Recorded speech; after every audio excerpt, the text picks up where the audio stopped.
Hey babes, welcome back to Vanity Fair. My name is Chris Fair, and today I'm talking 90 Day to Single Life. It's season 5, it's episode 6, The Art of Breadcrumbing. It's the art of it, honey. I mean, listen, more like the fart. Ugh, gross. And the truth of the matter is, breadcrumbing is so disrespectful of other people's whole lives. It really is indicative of someone who is addicted to love. Like Robert Palmer, and will use whatever means necessary, including wasting people's whole lives and time just for a little option in their lives.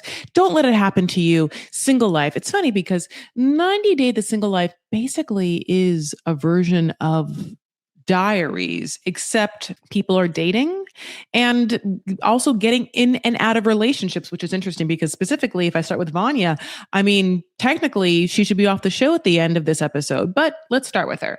Okay, honeys, Vanya. You guys, I love, and I feel like the editors and camera people do too, when they do shots of people getting ready. And in Single Life, they do it a lot. Like they do it with Kimberly. We've already stopped and looked at all of her products. And certainly we can do so with Vanya too. I mean, opening shot, she gives Angeline 80s, almost maybe a little bit of a stripper or porn star, but I mean in a good way, in a classy way. I love it. She, listen, loves lilac. She doesn't lack in lilac. It's everywhere. And that's a joke I already used. It's everywhere. It's on her eyes. It's on her nails. It's on her earrings. It's on her dress. There's butterflies. She loves it. She also doesn't lack lilac in e.l.f. makeup. She loves e.l.f. makeup. It's all what we see here, and also definitely in her palette usage. Yeah, Vanya, I love that she commits to color. I really, really do.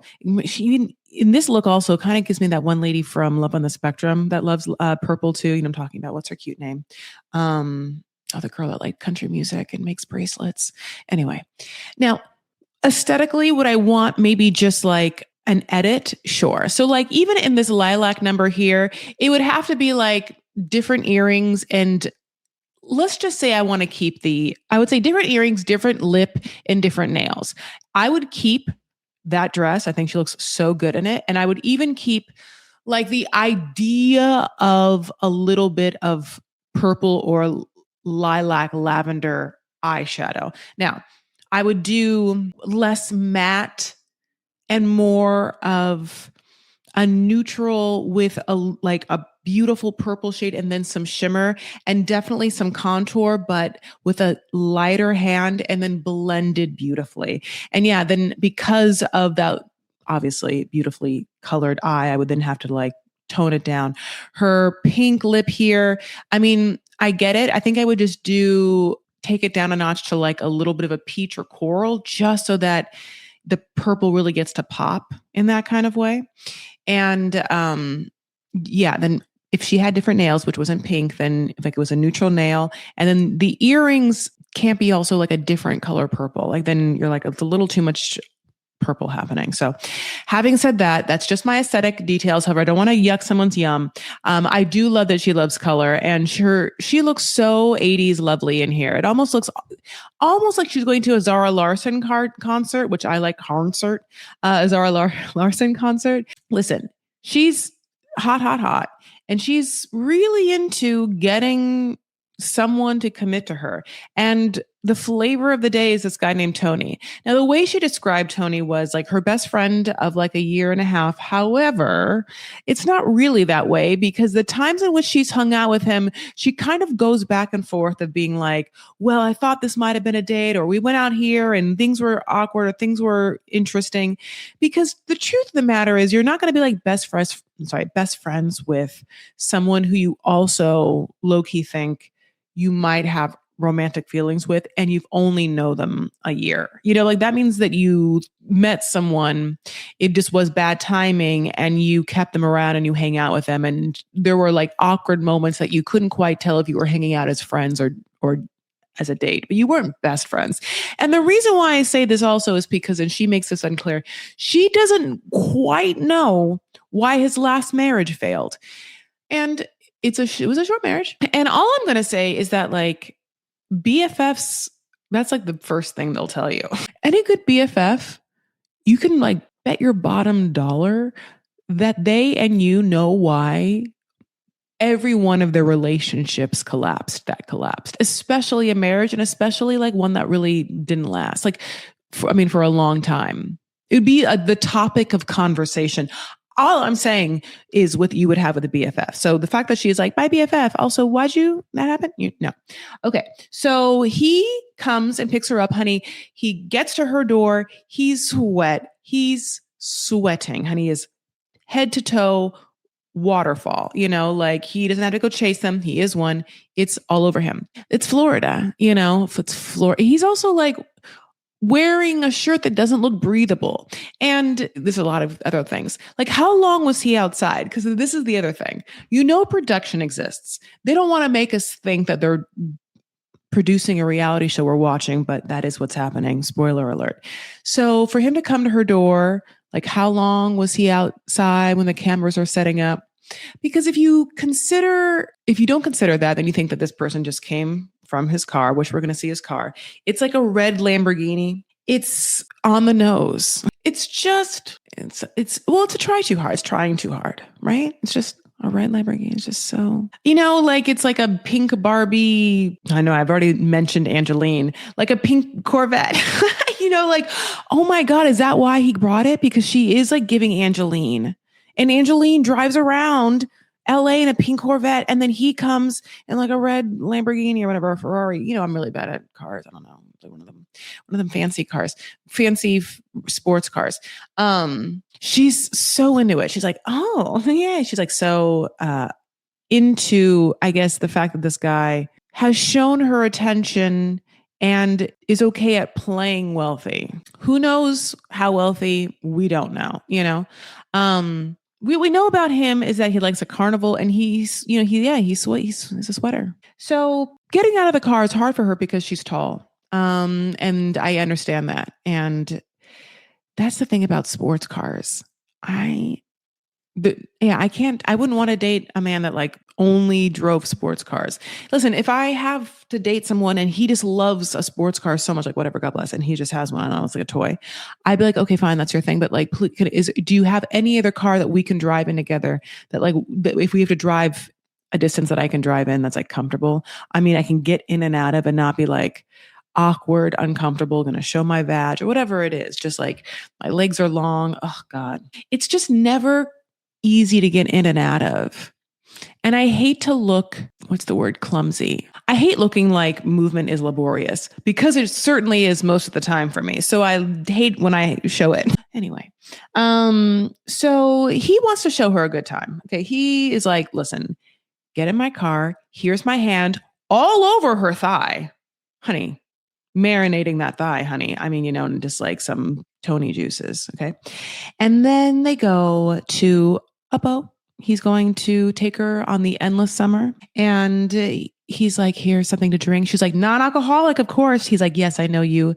It's sparkling apple cider with the labels ripped off. I was like, it didn't look like Martinelli's. You guys, it's been so long since I have had Martinelli's, but there were years where I swear to God, I lived off of it.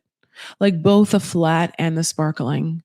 Like the flat, obviously Martinelli's, that comes in an apple-shaped bottle. And of course the sparkling felt like champagne before I could have champagne. And so certainly I loved it. I mean, Martinelli's. Oh, anyway, she loves Martinelli's too, that Vanya, she's just like, give me a sparkly drink. Vanya is such a character. I'm happy that she's on the show. I think that, I'm trying to think. Yeah, she's like, she has so much going on, and she's so particular, right? Like she is like so on brand for her. Like she has such a strong point of view, which makes her, a good character. That's what I feel like makes a strong character. Like I could dress up as her. You would know that I'm doing a Vanya, especially if I got that kind of opaque eyeshadow. Right. Vanya wants love in the way that so many people want love. And, she's chosen Tony as the lucky recipient, and Tony doesn't quite know what to do with the want of the love. But he certainly understands that Vanya is a prize, and that, he wants to act on it, It's funny because she is like, thank you so much for picking me up. And thank you so much for being my best friend. And thank you so much for bringing me this non alcoholic apple cider. I'm going to come in hot with some questions.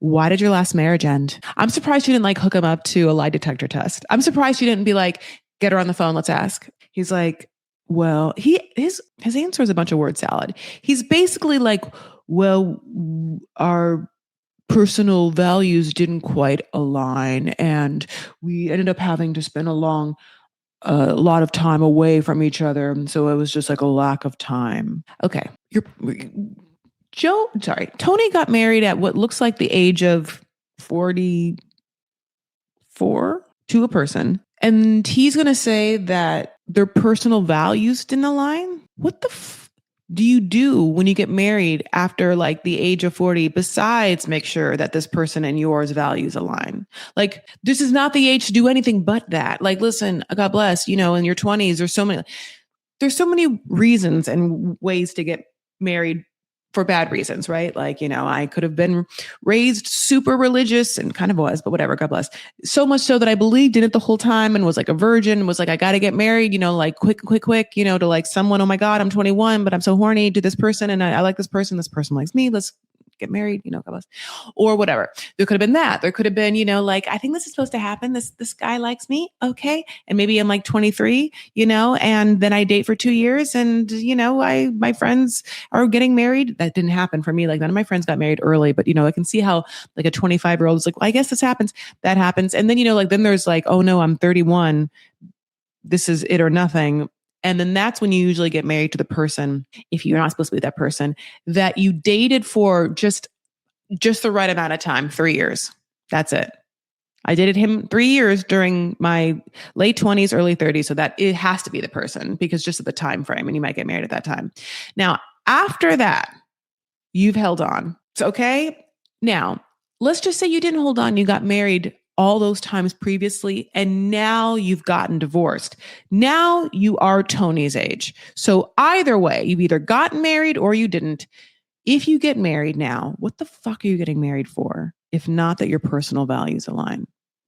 Like if at this age you're like, if Tony was like, listen, I just never got married, and suddenly my mom was like, you're 44, get married quick, then I would be like, oh well, then you haven't learned anything. You're a repressed baby. Like no one, you can't just get married just because someone tells you to. You're 44. That should have happened already if that was how you felt. He almost makes it seem like she didn't want to not work, or she didn't want to give up her job, or she wouldn't travel with him. Because if he's working and he didn't make time for his brand new wife, what values were not aligned that he went to therapy and still couldn't fix? I mean, it was just a weird way he talked about that. Because I also remember like Vanya, I mean, to her credit, is like a medical sales representative, belly dancer, real estate agent, right? Is she a real estate agent? She's definitely a medical sales person, obviously belly dancer. Is she just like, oh yeah, I can't wait to get rid of the medical sales, and yes, I'll be your wife. You make all the money and let me just, like belly dance between the hours of like 5 to 7 at the local restaurants I already know and like. I go to Daphne's, and then, I go to, Al Bazar. They let me come in. I like shake a little shimmy, I make like $5 here and there, but it's really the art. It'd be great to say my own microcosm world member. And by I say member, I really feel like one person will be like, remember Love is Blind Habibi? Did you watch Love is Blind Habibi? There was that one lovely lady from like Tunisia that like loved belly dancing. What if like her and Vanya did a crossover? Wouldn't that be great? Like you can't keep two belly dancers down. Strong-willed belly dancers. Okay. Again, not that many people I feel like watched Love is Blind Habibi. But if you did, okay. So then she's like, okay, great answer. And then she's like, another thing really bothered me. One time you took me to Key West, but we stayed in separate hotel rooms, and I didn't know what the fuck was happening because you didn't tell me shit. You didn't tell me you were dating anyone or anything like that. So it felt like flirty, but also whatever. And then I'm guessing they didn't kiss or anything. I'm guessing maybe he touched her or not. And then later on they come home and she's like, what was that? And she finds out from some other source that he's moved in with someone, like he moved someone in. And she was like, what the fuck? And so she asks him that. And his answer is like, well, we weren't exclusive. So I don't have to tell you anything. I didn't owe you anything. And it's like, I'm a human. It felt interesting and weird vibes. I didn't know what the vibes were because you were flirting with me. Because as you say, you hadn't really met her yet, so you didn't really know. And so you were fucking tiptoeing in me and tiptoeing in her. And then at some point you made a decision and didn't want to tell me because you felt bad about it. Because you're like, oh, I mean, yeah, you're always looking over your shoulder, right? You're one of those guys that are always looking over their shoulder to see like what's the best option at this time. Oh God. Vanya, understands that men have the propensity to fuck with people / her. Like she's been burned, right? She says that she's like, there are times in which I like date someone and they're sending me like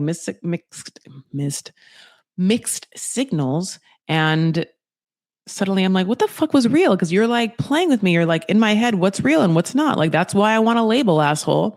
And the truth of the matter is, I think that the only time in which someone, again, I feel like I keep saying this, makes you feel unclear or not to like really lean into this, unstable is probably because they're not.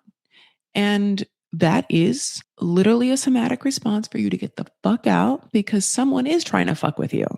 Because someone is trying to play you. It's kind of like what Pedro's going to say to Sophie.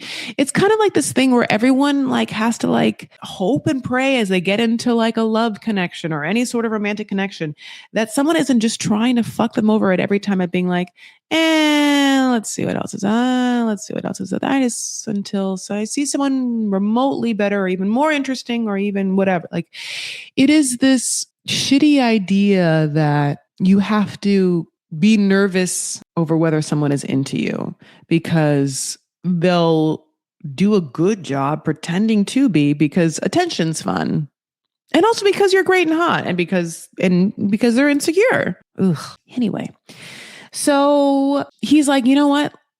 If a label is what you want, here it is. Non-alcoholic apple juice. Just kidding. I'll be your boyfriend. Will you be my girlfriend? I mean, yeah. He's just like, yeah, I'll put a ring on it as a boyfriend would put a promise ring on his girlfriend. She's so happy. I mean, it's suddenly like, yay. Then they cuddle together. Then you're like, okay, is this just sail off in the sunset? She's no longer in her single life? Is this going to immediately end and therefore she's still on the show? I don't know. So, all right. So Sophie and Pedro have already kind of talked about them. So just so you know, no Liz, this whole episode. I hope she's good. I'm like, I would rather have her. Anyway, okay. So Julia's going to moderate therapy between them. And she's like, hi, Pedro, how's your mood? Before we start, is it a good mood? I don't want to fucking deal with no shitty ass mood. And yeah, Pedro's like, it's fine. She's like, okay, well, what do you think of old yellow tits over there? What do you think of old buttercream? You like pina colada? I made that joke already. But like, yeah, the pina colada sitting over there. You like that? And he's like, no, I do. I'm sorry. Yes, I do like it. And he's like, yeah, I really like Sophie, but she pulled back and I don't want to be played because it's hard putting your heart out there, being vulnerable just to be played with. When you really like someone and you like are fine being vulnerable and exposing yourself, but some people are just assholes. They just want to use you. They don't think that you are like deserving of human dignity, that your time is invaluable, that your heart is just, not important, not as important as their comfort, not important as their shitty skills of communication or lack thereof. He's wearing gold chains, gold cross. She's wearing gold. Her name just written in gold on her neck. I think that's a sign. But they come back together. They're like, you know what? Here's what's up. Pedro kind of like does this mildly insecure thing, but she handles it well. He's like, what do you find attractive even about me? I've like never asked that to someone. For some reason, I find that cringy. What did you find attractive about me? Anyway, she's like, I feel like he asks that to get like sexual and or physical attributes. She's like, well, I liked when you were just playing it cool. When you're just cool guy, cool, fun guy, just chill. No pressure, cool, fun guy. And he's like, oh, I can do that. She's like, okay, I want to go on an active date. So then she puts on like, those kind of like high-waisted, jiggly wiggly pants. I really like them. She has, obviously a really fun physique. And so honey, they put her on a horse. They put him on a horse. They put her on a horse. They put the horses in the water. They're just like, frolicking in the water. She knows how to ride a horse. I mean, this all looks really, really beautiful and fun. He's like, how's this date? She's like, you know what? It's not bad. Usually men just take me to 5-star restaurants, Michelin star restaurants. They usually just like try and wine me, dine me. But now I'm on a horse at the DR. It's great. He's like, good. So then afterward, she gets off the horse and he like just really tries to stare at her butt. And by like tries, I mean does. And I mean like the most obvious way possible by just like what I would tell you is like a full Vincent D'Onofrio J, like he's on fucking Law and Order Criminal Intent. Like he makes his whole body into a side J just to be able to like get an up close, I get it, version of that butt. View of it. It's beautiful. And she's just like, oh. And then he's like, well, I can show you my butt. And she's like, okay. So he does. And then he's like, it's a good DR butt. And she's like, you know what it is? She thinks he's hot. He is real hot. And so when they get back, they like, are cutie and they're kissing. And it's like 1 peck, 2 peck, 3 pecks. Sorry, pecks. 1 peck, 2 peck. A 1, a 2, a 3. And he's like, can I have 4 and 5? And he's like, can I take one for the road? A roadie. And the roadie, honey, becomes a real goodie bag. Yeah, romantic kiss. It is their first kiss. She was like, I didn't know if I was going to do it, but he's hot. So I did. Ha ha ha. And I'm happy for both of them because he really wanted it. She's really making him work for it. Okay, I'll take notes. Okay, so here moving on. So who did I start with? Oh yeah. Okay, Gino. So she brings him coffee this time. This is the morning after their potluck. They have a thing where they bring each other coffee. Do you notice that? Like, remember how he brought her coffee like before? Like, remember when she had the hotel room in Michigan, like, the next morning after he brought her coffee, but it was like the hotel coffee. It's like, I brought you coffee, but it was obviously he got it from like the clubhouse level. It was like cheap. She brings him Starbucks anyway. She could never be with him. It's so weird. By the way, I had a crossover. No, I guess I was a guest on Reality Gaze for this episode. So if you listen to Reality Gaze, you absolutely should. With Maddie and Poodle. Poodle's sick. And Maddie's had a birthday. And so I talked about this episode on their episode. And when I did, I had made the comparison in real time that, the fact that Natalie is even fucking with Gino is weird, is suspect because he's not it. She's too good for him. Now, the fact that she's on like season 2 makes me realize that like, this can't possibly be real. She must have ulterior motives. What are they? I don't know exactly what they are, but in that like line of like, why is this person here? And this person shouldn't be here. And there's like, this person's here for a different reason than just love. Sort of makes me feel like how Josh was with Natalie. I'm not saying Josh was better than Natalie, but I'm saying that after a while, Josh sticking around Natalie was obvious that like, he knew this wasn't a love connection. So why be on the show? Because he wants to be on the show.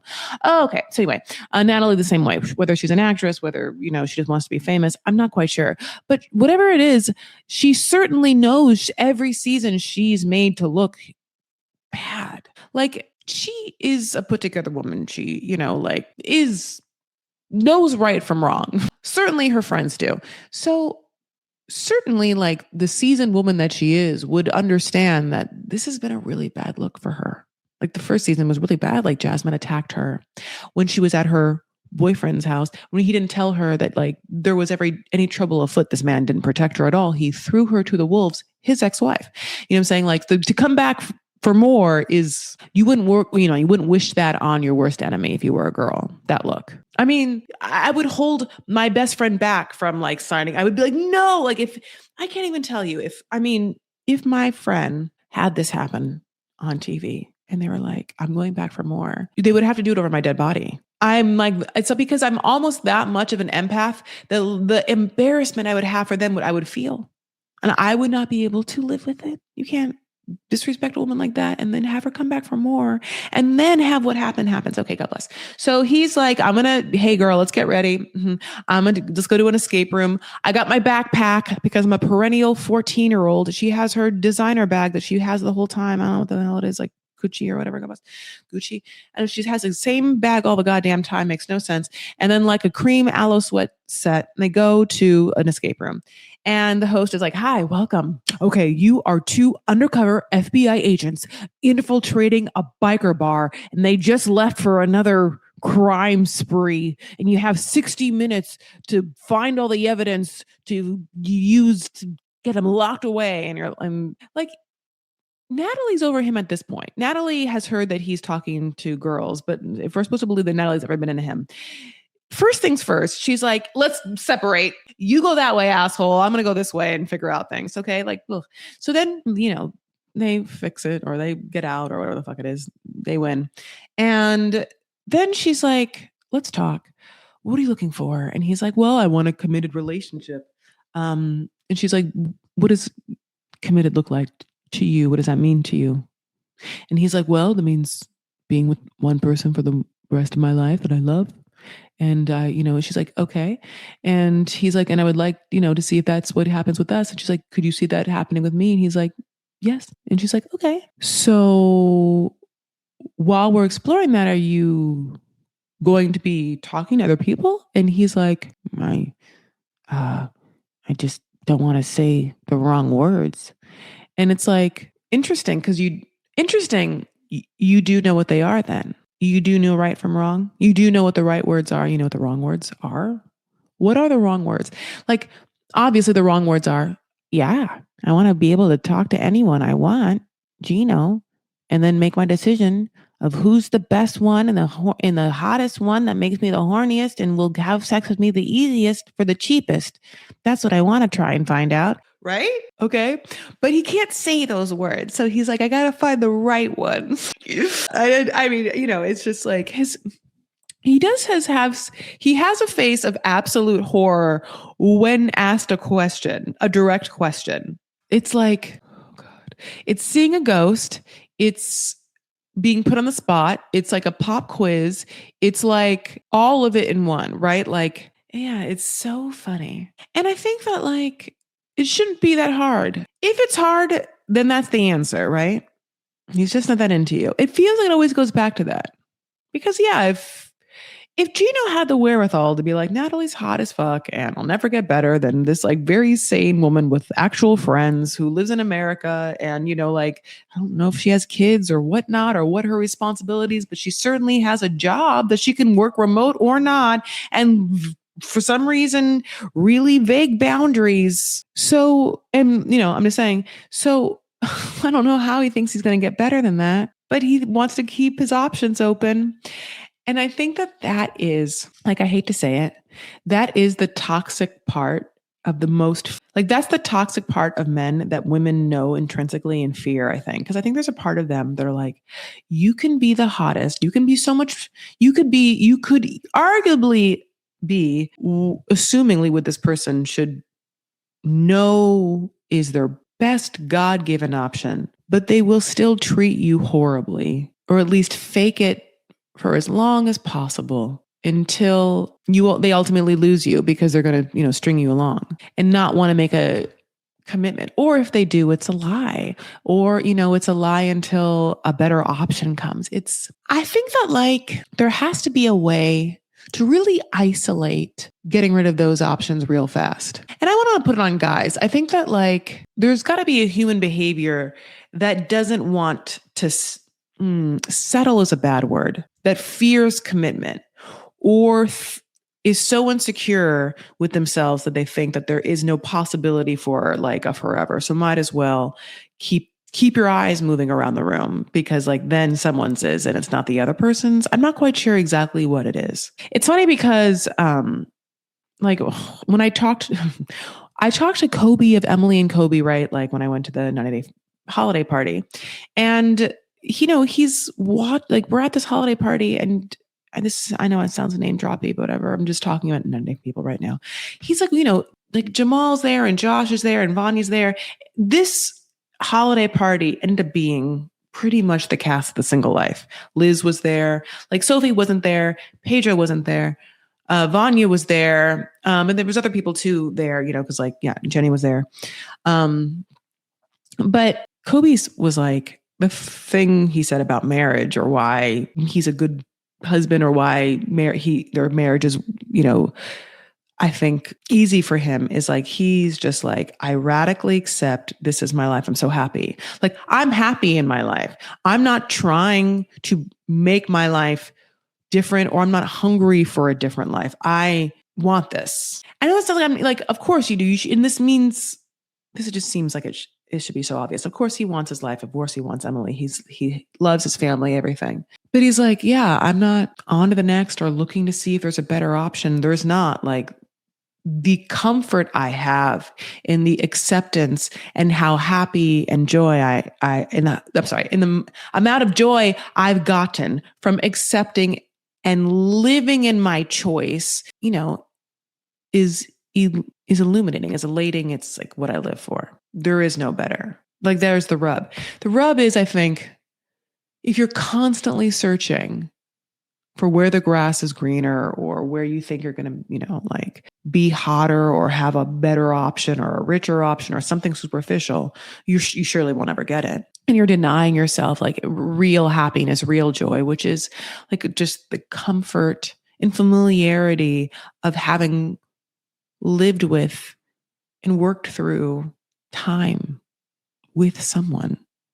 Because you really can't, you can't make up like just the time that you've spent with someone and the weathering of certain storms, experiences, and like life seasons. And like the true wisdom and growth and love that like that deep understanding of someone gives you. I think that's where like the ultimate joy of like a human love connection and companionship can really like thrive and exist. Because like, technically the hormones have burned off and all the like serotonin and whatnot is, pumped through and pumped a billion times since then. It's been years. So it's like, it's like almost like a philosophical light switch you have to, I guess, like either have already on or switch. And it's, I think that it can be really difficult. And I think that definitely like app culture and swiping makes that so much easier. On to the next. Oh, there's going to be another option. Just open it up. Ugh, gross. I think I've been off apps for like the past maybe 2 months, 3 months. I don't think I'll ever go back. I think I am truly trying to change my like social game and my like day in and day out game, because I just, across the board, not just romantically, no longer want phone relationships with people, like at all. Like I want analog relationships, period.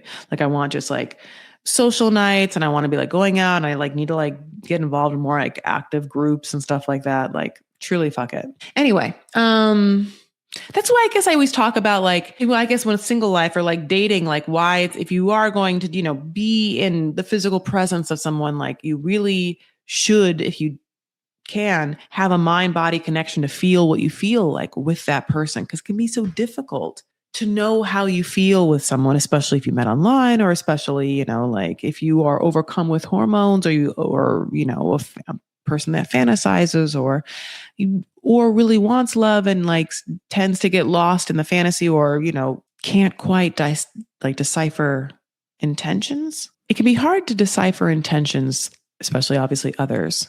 In fact, to do so can like truly make you crazy. It can like, drive you bonkers.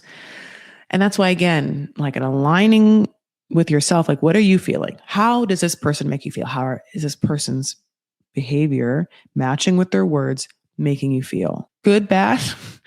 Because that could just be it. Like if you can just focus on that, and that is the truth, that is your truth. You can't, you can know it. You can control knowing it. I say that it takes the process, again, of a mind-body connection. But at least that's at your fingertips, not like trying to figure out what some dumb fuck really, truly thinks when they're lying to you or not knowing what they want. It's horrible. Anyway, God bless. Okay, so Gino. Okay, so he obviously doesn't want to commit to her. So we're supposed to believe that she wants to commit to him, which we find unfucking believable, but here we are. So she's like, what do you want? And he said that. And then she's like, do you want that with me? And he's like, I don't know. And she's like, I can't deal with you. And then she just gets up and walks away. She's like, I want to go home. He's like, we're having a great conversation. And I was like, were you, Gino? Were you? Do people just get up from great conversations and just start running away, crying, saying they want to go home? No, they fucking don't, Gino. Read a room, Gino. Not a great conversation, Gino. Guess what?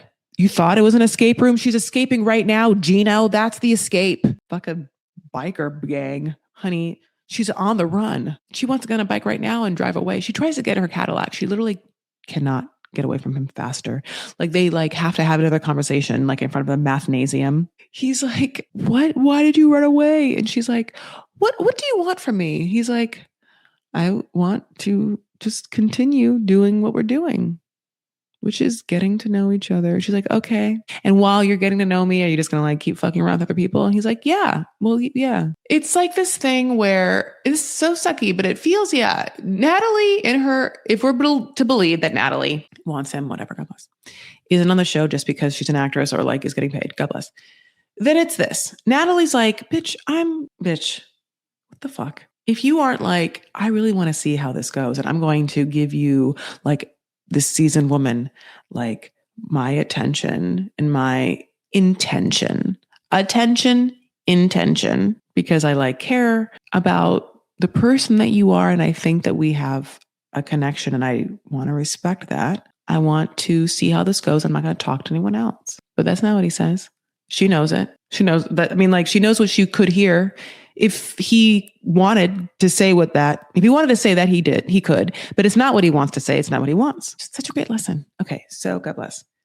I got to write that down. I do want someone to like date me with attention and intention. Okay. So she's so pissed. She's like, this whole weekend was a test and he failed miserably. Now, here's the thing. That's toxic as fuck. Now, here's the thing. He's gross. Why would you even test him? He already had failed the test. He failed out of college when Jasmine came and fought you. What are you talking about? This is a test. Okay, so crazy. So then he's like, well, okay, my flight's I gotta get my flight, I guess. And then she's like, well, I gotta get to work. It's like, oh, okay, it kind of feels like nighttime. All right. And he's like, you're not gonna drive me there? She's like, nope. He's like, okay, well, I guess we'll have to make a plan to get together. She's like, have a safe flight. Have fun on Frontier, asshole. May the Holy Spirit make room for your ass. I don't know. God bless. Spirit Airlines. Then Gino, spoiler alert. Then Gino says this. Jasmine was direct. At least I knew what Jasmine wanted and what Jasmine thought. With Natalie, she won't tell him. He doesn't know where he stands. Yeah, you do. Gino, if you wanted Natalie, you had one assignment, which is to make this woman feel wanted, cared for, cherished. Make this woman feel like you understand that you're lucky to be with her. Like make this woman feel like, oh my God, I'm excited to be with you. So I will make I will make you comfortable by not fucking other people in your face. Like you're just like, it must be hard, right? Yeah, it must be just so hard to be like, I like this person more than others. That his DMs must be going off. He's like, I never met anyone yet in real life. No, not Gino. Of course you have. I hate to think what those DMs look like. And by hate, I wish I did. I wish I could see. There was a Reddit post. I really hate it because, I'm on those forums just like trying to find information for you all. But there was a post where someone was like, hey guys, I don't know why I'm making them talk like this. Who here has DM'd a cast member? And like some people like said what they DM'd or whatever. And some things make sense, but some people are like, why'd you DM them that?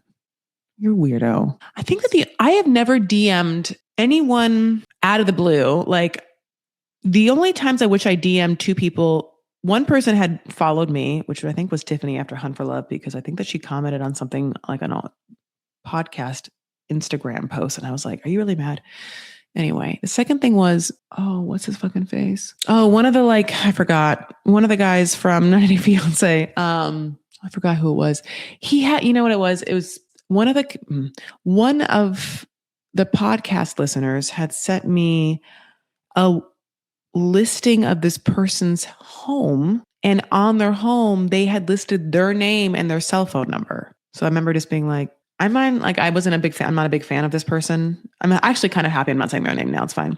I'm not a big fan of this person. Like I didn't follow this person on Instagram, and like there would be no reason for me to ever DM this person. I don't have anything to say to this person. It's fine. But I was, I'm like, this show is a reality show. It's not like a show where all these people have PR agents, where I'm like, maybe this person didn't know that his fucking phone number is like on the internet, and there's, crazy ass stalkers, there's crazy ass people. And so I like DM this person. I was like, buddy, this. And then, that person even wrote back to be like, thanks. All right. Anyway, having said that, one time I got a horrible DM from Johnny, what's his face, the brother of Thais, is Patrick and Thais, like talking about how I should put a shirt on when I was just wearing a sports bra because men hate titties, I guess. They hate them, I guess. But other than that, don't DM anyone in the cast unless you feel like, I guess, like I did, like I thought that I would help this person, like this person didn't know that their phone number was out there, but don't do it to yell at them, and don't, do it thinking they're gonna, like, tell them something. They don't care. And also, that's just so much like energy for your life. I know though that there are just hungry, horny, thirsty, fame hungry people out there that will do whoever and whatever for a moment in the sun. And it's depressing. At the same time, I do wish I could read them all and look at all their profile pictures. And then also low key write them back and be like, why? And then have them be like, oh, I want to be on TV. Or I just want to fuck with him. Or I'm catfishing. I'm this person. I'm a male. I'm blah, blah, blah. God bless. I like to think a lot of the DMs are catfishes. Okay, God bless. Courtney and Colt. I just called them Court. Court. They had stayed together. They could have been Coltney or Courty. No, it would have been better the first way. It's very hard to say. So obviously he's crazy and fucked up and is now back at some hotel. And she's been like, you have the audacity to cheat on me when I took care of you at my parents' house. And we're both on the show, by the way. Like, here's the other thing. Colty, for the rest of your life, there was one moment where you also had the ability to be with someone that shared a very special, specific, nuanced experience. Like we both are members of 90 Day Fiance. There's just, in my mind, not a lot of other cast members that from this moment Colty could just get with that would be able to know and share this life experience. And I think that, listen, going from living with your mom, Debbie, in Vegas to suddenly being like somewhat of a famous person is a whole life trajectory, like it's one of those life trajectories that, like, unless you do it, you can't imagine it. I mean, I can't imagine it. It's like, it's as big of a thing as like becoming a religion. Like it takes over a little bit, right? Like being famous or famous adjacent or being in a reality show and like all of that, like, and then having your name known and people know your mom and people have seen your dick and people know your ex-wives and they know, like, all, there's that's a whole weird thing that at one point Colty got to have a relationship with someone who's also experienced that, not with him, not like because of him, but in her own accord. Courtney did this before Colty. Courtney's pre-Colty of the 90 Day franchise. And so there's just like a part of me that's so interesting because to me that means something because, Colty has a fucking penchant for just meeting random Latina women online that he lies to because he has obviously a fetish, but also like they never work out or whatever. And, ultimately, they have very different whole lives. And I think that Courtney for sure has a different life than Colty too, but like, it wasn't a big opportunity for him. It's interesting how much he squandered it. And on TV. Okay, so obviously they're talking and they're crying a little bit by his like very sad motel pool. And she has all his stuff in a fragile box. It's her emotions. It's his ego. It's this box. She gives it to him. He has to like roll away with it in this wheelchair, my loves. And they add music. They add not music. They add sound effects. Very rude. 90 Day adds squeaky goddamn sound effects to his wheelchair. So it's like fucking Courtney just has to sit there and be like, I can't believe I have to watch this. It feels like it's taking 45 minutes. She's like, it's like squeaky. She's like, can I help you? Can I just get up and just do it can I just roll you into your room, please, dear God? Can I make this go faster? I need anything to make this go faster. Can I put this in 2 times speed? So then she gets up, right? And he, is like, you can't help me forever. Courtney, you need to let me go. It's fucking like very Rose. It's very Titanic. Okay. She's like, I can't. Okay, whatever. God bless. But even fucking Rose was like, this is only my piece of wood. Get off here, Jack. Okay, but here's the other funny thing.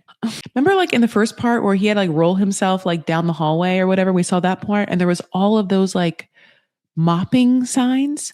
So then after, now they're in a completely different part of the motel. They're like, they've been to the pool. Like now they're going back to his room, and there's still like so many wet mop signs. Like, what lovely janitor just fucking wetted down the entire motel before they started filming. I mean, they just, what did they spray it down? Like, were they like, oh my God, they're coming to film and the place is so dirty. They just get like a hose and just the whole thing is wet. There's so many signs everywhere. Oh, how sad. She wheels him in and then she like has to hug him. She's like, I saw my future with him. Why? Why'd you see your future with him? Because was there just like an idealized version of him because like you guys were friends and he again was a member of 90 Day Fiance? Just felt so weird that you both were on that show. And because you also like want to be loved and you have like an insecurity and you weren't quite able to feel like the energetic red flags that this man isn't shit. Surely he isn't. He's sad, it's depressing. And it's like this thing where everything is like a victim. So it's like, I can't believe I did this to Courtney. I'll probably never experience love again. I did this because, I resented that, I couldn't, really be like in my full manhood because of the broken leg and she had to take care of me and blah, blah, blah. Like there was so many like excuses like that. And then there is this new one where it's like, I do bad things because it's better to be rejected for who you are. It takes a harder hit when you're rejected, like because of that, your actions. So I said this wrong. He's like, is that better to be rejected? He's like, it's worse to be rejected who you are. It hits harder to be rejected for who you are than your actions. So what he's trying to say is, so what he always fucks up, so you don't reject him based upon the fact that he's actually an asshole. So my actions are I cheat because I don't want you to actually leave me because I'm trash, shitty, narcissist, or whatever it is. I don't want to like put labels on him. He can do that. It's just like an interesting victimhood. He's like, yeah, I don't think I'll ever experience true love. Probably not now. Probably not ever. I would really love to know like what his therapy sessions are like, because at some point he has to know that like he should go to it. I wonder if he's ever been. I wonder how long. I'm sure he's had a therapist. I'm sure he doesn't stay. Like he could only be able to make a Zoom therapist. Well, obviously because of the broken leg, but also because he is fundamentally a lazy person. Like a sad, lazy person. And that's why the online dating works. You can really just like talk to someone a long time when you don't have to like, see them or do anything for them. Anyway, we want the best for all our babies. So Courtney, let's move on. And other than that, that is the end of the app. So if you want to follow me, you absolutely can. I'm at Chris L. Farah. I'm on TikTok. I'm making fun content. Hi. I'm also on Facebook. I'm also on Instagram. I have a YouTube. I have a Patreon. I have a Facebook group, Vanity Farah. I have a Substack. What? By the way, have you given me 5 stars yet? Have you considered it? I would. It was my birthday. Did you hear? I don't know. It still technically is my birthday month. And so I will ask for this probably for the rest of my life. So fuck birthdays. Give me 5 stars. Just do it. Do it right now. Give me 5 stars. Share this with a friend or not. I don't know. I'm just kidding. I love you. Truly, thank you for listening. Thank you for spending any time with me. Thank you for just like listening to the one voice now for almost an hour. However, though, we're almost done. And now I'm going to use my voice for good. I'm going to try and use my voice in this moment for a mindful moment. Let's get ourselves together wherever we are to breathe, to bring our attention to what's happening in this exact space and time. Feet on the floor, butt on the seat. Feel something, literally, something sensorially to feel, maybe to be like, this is where I am. And then sensorially, you can use breath to hear that, or the feeling of your breath, or the sound of my voice that's happening in this moment. So if you're paying attention, then my voice would bring you to this present moment. You just can't let your mind wander. That's the name of the game, or the name of the don't do this game. Don't let your mind wander.